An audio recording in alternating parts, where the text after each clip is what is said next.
Ladies and gentlemen, welcome to Holy Plot. I am one of your co-hosts, Liam, here with Jacob and James. We are going to get into My Adventures with Superman on Max, streaming now, the first two episodes.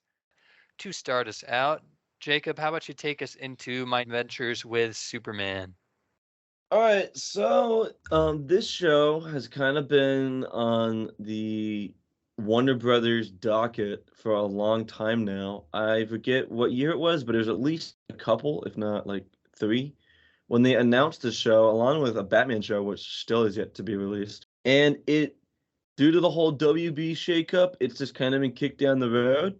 The first Superman animated series in 23 years since the original DCAU with Kevin Conroy and George Newbern and all that stuff. Which is crazy. Yeah. It's cool that it's finally here and it's watchable and it's not in total development hell. Starting us off with episode 1, just how do you feel about it as a Superman fan? Honestly, I was struggling because when I heard about the show, it was kind of like the angle I heard it was taking is that it's from Lois Lane's perspective, which we haven't gotten before. But I was struggling to see what new this show was bringing in the first episode. That is, not so much in the second. The only thing really I felt like it was bringing was the fact that it's just like new animated Superman in such a long time. To be honest, I still enjoyed it, but I don't know. I don't feel like it was really contributing much, unless either of you guys disagree with me. I actually did. Yeah, I'll let you go. I did in a few ways. For one thing, they made Clark, Lois, and Jimmy, they made them younger. They made them interns. Instead of them kind of already being reporters into their career, they're younger and they're interns. And I actually enjoyed that. It made it feel a bit fresh to me. Just the dynamic between the three I thought was kind of new. And another thing, which I believe they get into a little bit in episode 1, but more so in episode 2, is it looks like they're setting up a bit more of a mystery of what happened to Krypton. Okay. Because it looked like it was being torn apart. Not just the portal. It looked like it was being torn apart by war. And which immediately my brain was like, oh man, is this going to be something like Darkseid destroyed Krypton? But that's way ahead. It gives me like Mongol vibes. Yeah, it gives the vibes that at some point Superman's going to meet a bad guy who says, I killed Krypton, like I killed your parents, which I think is really cool. I've always wanted to see something play around with that idea. Yeah, I mean, Zack Snyder was going to do that. Darkseid. I know. It's been like 10 minutes. Yeah, that was best. Yeah, I mean, Darkseid was going to be revealed that he was the one that destroyed Krypton in the Snyderverse. The first episode, I think it was just selling the tone. It's been a minute since we've gotten a Superman story, at least in my opinion, that just feels focused as much outside of Superman and Lois. A story that just feels focused a bit on like the personal lives, especially in Metropolis. Superman and Lois is a family drama, but it's been a minute since we've just gotten some stories, at least visually, about, oh, they're reporters in Metropolis. You know, they're trying to make their way in the big city. I just enjoyed that it was back to basics in some ways, but it was a very new, fresh, and modern tone. I liked it. I mean, yeah, that's just, I feel like we agree more than we realize, because like all the stuff you're saying is like stuff we have seen before, except for Jimmy Olsen, who's been like comically neglected in adaptations, and I'm glad we finally have some Jimmy Olsen. We have seen it before, but it's been a while, so I think we do kind of just agree that's like the best thing the show is bringing is just like revisiting old ground until the second episode. As far as the first episode, that is how I left it feeling. Liam, what do you think? I definitely feel like I probably liked the first episode the least out of the three of us. I also have far and away the least amount of skin in the Superman game. So I guess I have more of like a casual perspective on it. Well, that's a good perspective to have. It was perfectly like reasonable. It wasn't anywhere near like bad. It was, to me, it seemed, and this is way too high a bar, obviously, but it felt very, I'm trying to find the right word here. I don't want to say kiddie, but it felt very like safe, I guess. Yeah. So I mean, I think you bring up like a great point. And I think I was kind of waiting for someone to bring it up. Is that this show, it does feel very kiddie. right? And yet, Yeah, I mean, it's- when you compare it to something, and this is what I was saying with Way Too High a Bar, you compare it to something like Batman the Animated Series, for example, which is like the mecca. There we But go. it's still yeah, there's that mentioned. But that is obviously still geared towards children mostly. I But in mean, a way it's kind yeah, of not. Which granted, we've only seen episode 1 and 2 of the show. It could totally go on to blow my mind. But I don't know. On one hand, I thought it was interesting as well how it was a bit stylized. It had sort of some Eastern animation yeah, it influences in it. felt a But lot like an the anime. robot was very like Evangelion inspired with its design. And I think Superman, when he gets his dude, he even does like a Sailor Moon bit, which was pretty funny. Mhm. Yes. All in all, first episode to me, I guess I won't say kiddie because that whatever, but I'll say it felt super safe. Well, I mean, I want to talk about that for a minute. More on the kind of like the distribution side of things is that the show is like undeniably catering to a younger audience, and yet it is releasing at midnight on Adult Swim, which I just think is like a weird choice. It's odd. It doesn't I- doesn't seem like something I would catch on midnight at certainly- Adult Swim. I certainly Yeah. have my theory on that. Well, I do think it has to do with like the WB animation handling. I didn't even think the show was like gonna be on HBO Max. I think that's kind of like a last minute thing, which Mhm. honestly, You mean is Max? right. What the The hell is only HBO? reason, if I'm being honest, even though I'm like a diehard Superman fan, that I'm watching this is because it's on Max. So I'm just really curious as to why they thought putting it on Adult Swim. This like, there's nothing wrong with an animation on Adult Swim. It's not like Family Guy or something. But it's just weird given the tone of the show. Is my whole thing. Quick thoughts on the network placement, and because like we're kind of talking about how that it's a little bit like enigmatic. Personally, I just think that the network placement was an afterthought. Okay. I do think that something that contributes to that is that Cartoon Network is in a bit of a rough spot right now. That would be the obvious place for this to have gone. Mhm. But Cartoon Network is going through a bit of a rough period right now to where it's sharing space now with like a younger kids block like Nick Jr. I think it's called Cartoonito. Oh, And okay, I might didn't be know that. wrong. I might be wrong, but I'm pretty sure that Adult Swim has even expanded its borders time-wise earlier into the night. So I Okay, well, think I didn't know any of this. yeah, no, that was just my brief kind of sense on why Adult Swim. Okay, that makes sense, honestly. Yeah, Yeah, I think that's I- correct. I do think like the draw is gonna be from Max for sure. Go ahead and slap this episode 1 with a 6 out of 10. I'm gonna James? give it a 7 just because I enjoyed Lois and Jimmy and Clark too a lot more than I thought I would going in. So I'm gonna give it a 7. I'm in the middle of these two guys a little bit, and I don't like doing half scores. We don't do No 0.5s Yeah. on Holy Pot. We don't do No half 0.5s. measures, Walter. I'm gonna give this, and keep in mind, if it's above a 5, I like it. If it's a 5, I like didn't get anything from it. I'm gonna give the first episode a 6, Hater. Let's go. but that still means I enjoyed myself. Bad I no would show. recommend it. Again, it was not bad. It was very. You know what? The best word to describe is very cute. It was cute. It was Go back- cute. I don't really think we're the target audience, but I do think the second episode was definitely better. So Absolutely. I guess I could start us off with that because again, I Mhm. probably have the least to say about it. I thought, first of all, I want to ask you, Jacob, because you would know. Was that was Livewire, right? It was like kind of a Yes. soft Yeah. origin. That was pretty Yes. cool. I'll have to say Livewire is that. Livewire is great. Livewire in the original animated universe rocks really hard.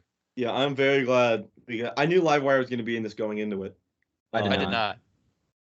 But that was very cool. I like the animation a lot with Livewire, like throwing the trucks around and stuff. I thought that was awesome. I have to say my piece because it fired off some neurons the way they handled Livewire in the 2 episodes. All Okay. right, let's hear it. Well, Jay, do Some you have more thoughts? No, man, just go Okay. ahead. Your neurons are Yeah, I firing. want to hear about apparently. these neurons. The neurons. Okay, so as far as a writing style for villains that I loved, we're gonna invoke another name here, Spectacular Spider-Man. Oh, Ooh. God. one thing that was so great about especially the first season is how they would introduce villains in the background like an episode or two prior, like minimum. For sure. And that allowed you to get to know these villains for them to feel like they're a part of the world as like who they were before, and then they enter in. For sure. And there were tons of unique ways that they did that. I mean, there were characters that they did that for like 13 episodes. So when they have like this random chick, I'm like, who is this lady? Like, who is this like NPC like thug character? And then all of a sudden it clicked to me that they've been building up her motivation, her resentment, and her personality. And I'm like, oh my God, that's Livewire. That's so cool. I loved that. And for me, that was one of the first signs that this show is not phoning it in for kids like in an Ultimate Spider-Man way. Sorry. No, it does not feel like an Ultimate Spider-Man Teen Titans Go. But I think the other thing outside of Livewire that I wanted to say really impressed me with the second episode is the hints at what they might be trying to do with Krypton. Just everything with Krypton in general. Does anybody want to hop in there, or should I just go on that? I've got a little bit to say on that. I thought in the original animated universe, Brainiac is there during the fall of Krypton, which is pretty cool. So I was looking out for Brainiac, seeing if they were going to do that again. But I would agree. I think it's really cool. I mean, there's depending on how a writer wants to handle Krypton. You know, I don't necessarily think there's a wrong way to do it. A wrong or a right way to do it, because I feel like if it's just a natural disaster, nobody listened to Jor-El kind of deal, it's like it can say stuff about what's going on with our planet right now. You can get some cool commentary out of that. Or on the flip side, if you want to go Snyder mode and say it was Darkseid, well then that sets up cool stuff with Superman and Darkseid down the road. So I mean, I think like Krypton has been baked into Superman adaptations, especially the DCAU one, but it hasn't like the events of Krypton have not really caught up to a version of Superman in a long time. Yeah, he hasn't really had to confront it. I mean, outside of obviously missing his parents, he hasn't had to confront that there may be somebody out there who made his life what it is. It's always usually been a natural disaster. So I feel like there's a lot of drama there that, especially as these characters are getting to be a century old and we're seeing the same crap over and over again. It's very exciting to me to see the creators of this show have something new to say. I appreciated the detail of the language barrier, that Jor-El is not like, hello, son, you know, I am. Yeah, that was cool. I thought it was really funny, though, that, like, Pa Kent, he, like, lives in Kansas and, like, probably only knows English. Like, here's this language, which there's, like, thousands of on Earth. And he's like, that must be alien. But it sounds like... It sounded a little like Latin, almost. Yeah, it didn't really sound alien. I thought it was really funny that he said that. I laughed at it. Pa Kent also like went to go get milk in the spaceship scene, which was a really weird moment. He did. He runs. That was pretty funny though. I think it was supposed to show that he was maybe a bit more uncomfortable. That's what I'm hoping. Yeah, I'm hoping that we're gonna get a moment where he kind of like this because it happened again when he had a suit. He was like, that's a thing. It wasn't like a that just happened MCU joke. It was just kind of he's like, look at that. So I kind of hope that they will maybe even keep going with this casualness, and he might even say like, I don't even know how to talk about any of this. I'd like that. Obviously, you know, if it was up to me, I'd have it get as mature as they can push it, Batman style, and just we've had the Superman though. It's not Batman. No, but I'm not saying make it dark. I'm saying mature. You know, have it tell stories that aren't just Superman punches a big robot and gets a blurry picture taken of him, you know? I want there to be like character depth, which I want to bring up the elephant in the room that I'm surprised we haven't spoken on at all yet. But we got some Suicide Squad action in here. Yeah, so Slade, which I know there's like, Jesus Christ, there is, if you know anything about Slade Wilson in DC, he kind of has an identity crisis as to who his adversary is. I mean, he originates from the Teen Titans. He just beefs with everybody. He was baked into Green Arrow, and you know that was especially due to the show, which I think is very natural. And then in Arkham Origins, he was really pushed as a Batman threat, which people kind of don't like, other than it just being cool. And now he's here in a Superman show, which I did kind of find a little bit odd. Um, I think naturally Amanda Waller would be involved with this kind of thing, which she is at the end of the second episode, Yeah, I she love was there. that. That was cool. which is cool because Amanda Waller is awesome. She's kind of just like never been bad in like anything. I love Amanda Waller, so I'm not complaining about that. But I did find it a little weird that Slade is here. Personally, I think there's Superman villains that you could have integrated first. Personally, I like this show. I would like to see it keep going. Um, I mean, I'm not willing to say that yet. I want to see where it goes for sure. I think the reason why I say that so quickly after only 2 episodes, you're degrading this show, man. Well, which Well, good I- for I- you. It's got a lot no, of potential. no, Not, I'll but I'll there's a expand lot on of potential. why. I no, can no, no. expand on I don't why. blame you, Superman, dude. That's awesome. Well, I'll expand on why because there's a big reason why, which is that this kind of show exists less and less right now. And what That I is mean by true. what I mean by that is we'll just focus on animation over here in the good old US of A right now. Really, what animation looks like now is adult comedy cartoons, Mhm. with like 11 to 22-minute episodes, or I feel like a lot of other animated stuff is becoming these big endeavors. Because right now Hollywood just seems very obsessed with we got to pump as much money into this as possible before we even gauge how interested anybody is. And then you end up with Ruby Indiana Gilman, Jones. Teenage Crick, and Indiana Jones and which 4 these- people see. That and movie but bombed at the box office. what this show is to me is it's this fun middle ground that's gone, which is these shows that have 13 to 20 episode runs. They have that mix of fun comedy and drama and little sprinkles of overarching threads that they set up. It's shows that really started to fade out in the 2010s. So I'm excited for this show a little bit because it's nice to have back this kind of mold of an animated show again. I agree with that. I think for a long time, DC has, in my opinion, held the crown over something like Marvel and Star Wars with their animations. Both Marvel and Star Wars have obviously had great animated shows, but between Teen Titans, the original, obviously everything, the animated series, Batman, Superman, Justice League, Young Justice was very good. Even that like 3D animated Green Lantern show, I thought that was pretty good. So they've always been more willing and outside looking in, maybe this is too much of a blanket statement, but more able to consistently put out Oh, for sure. good, fun, Absolutely. animated shows and especially movies. Movies, it's not even close. Like the DC animated movie landscape, besides a few real stinkers like Killing Joke or whatever, is really pretty phenomenal and a good way to consume a lot of the stories if you, for whatever reason, don't want to read comics, which you should do, by the way. They have like animated DC movies coming out now that are pretty yeah. good. Like Well, Man of what was- Tomorrow was. It reminds me a lot of this show, honestly. I like this more. Honestly, have you seen Man of Tomorrow? I have. I actually liked this more. I don't know. I'm a Really? big Parasite fan, and Lobo is kind of awesome in that. Parasite was I have movie. not great. seen Man of Tomorrow. Parasite You should was watch great it. in that movie. It is a good movie. I just like this a little bit more. And the reason for that You is definitely I- like it the most out of the three of us, which is honestly definitely true. interesting. It is, and I think that one reason for that, outside of what I just described, which is I enjoy seeing an actual personality planted onto characters like this again, because I feel like so much stuff lately has just been about we got to get this character onto the screen exactly the way fans want and as close to the comics as we can manage to do.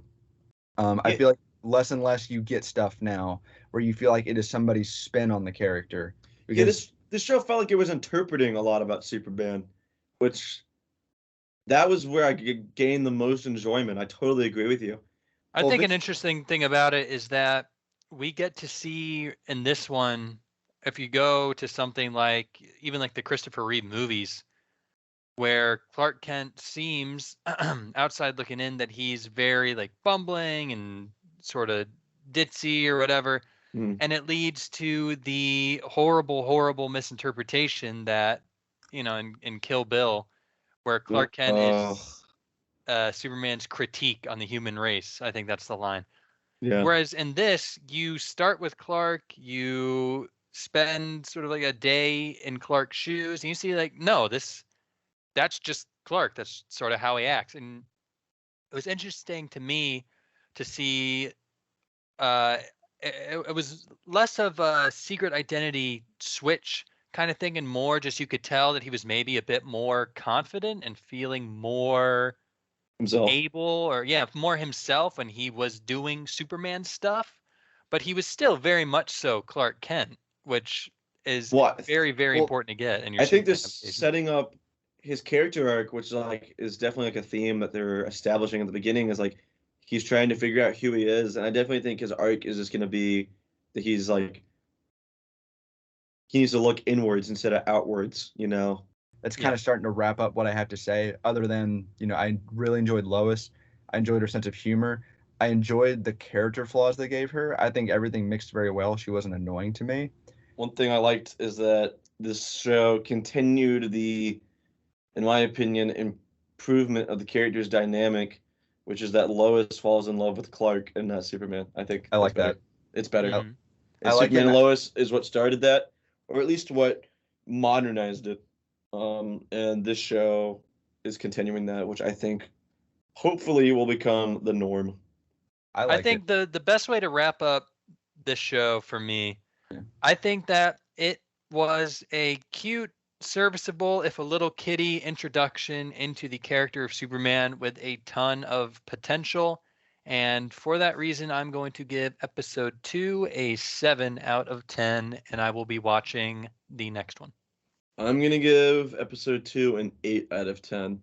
I think it was a pretty big improvement over the first one, and I actually wasn't I didn't want it to end, which was cool. I do think I'm gonna watch this every week. Who knows? We might have a section on it every week here, or at least we're definitely gonna review the end of the show and the entire season. Yeah, we maybe give our thoughts about it. Then, not every week. But yeah, I'll give it an 8 out of 10. Gonna watch the next episode. Definitely recommend it. It's on Max. It's quick. If you don't jive with the first episode, I would give the second episode a chance. I definitely think they chose to do a 2-episode premiere, probably due to some focus group testing or audience reactions, because I definitely think I would not have enjoyed this nearly as much if there was not 2 episodes. So it's a cool, kind of feels like an episode of live action TV, 44-minute Superman episode. Go check it out. James? To me, it felt like, and I say this in more, it's meant to, I say this in the most charming of ways. It felt like that fun, finding its footing early season 1 kind of energy to this show. For sure. Yeah. Mm-hmm. I personally I'd love to see it keep going. I'd love to see it find that footing. Yeah. My verdict, I'm between 7 and an 8. But I'd have to give it an 8 because I talked about that stuff that just surprised me in a way that I think shows that this show has more intention from the get-go than it may initially seem. I'm going to give it an 8. I'm excited. I'm definitely going to keep watching. This is something that I want to support for what it can bring back to the world of animation. Yeah, honestly, I want it to succeed more than anything just because I want more stuff like this.